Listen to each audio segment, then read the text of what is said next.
जास्ती वेळ संपली का अजून मागवतो. का पिझ्झा विक्री सुरू केले का तुम्ही? अहो आम्हाला घरात 300 रुपये सापडले, त्याची पार्टी आहे. 300 आणि बाकीचे? डॉमिनोज मधून हे सगळं 300 रुपयात भेटलंय.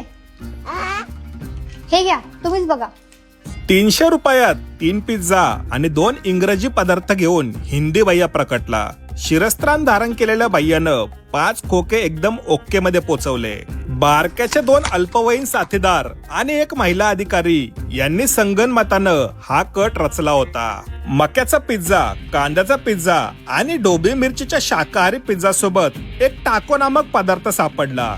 त्यानंतर छोट्या खोक्यामध्ये एक मोदक सदृश्य पदार्थ आढळला. चौघांच्या तावडीतून वाचलेल्या पदार्थांवर माझी नजर होती, पण सोबत आलेल्या पुड्या आणि रिकामे खोके यांनीच फक्त आपला जीव कसाबसा वाचवला. फास्ट फूडचे दुष्परिणाम गुगलवर वाचून स्वतःची समजूत घातली. हा दादा, आतमध्ये या. 2 नंबरचं घरे कॉलनीतून. एक काम कर, टेबलवर 300 रुपये ठेवलेत, ते घे आणि एक अमेझॉनचं पार्सल आहे, कॅश ऑन डिलिव्हरी. आतमध्ये या, आतमध्ये. सीधा साधा था मैं,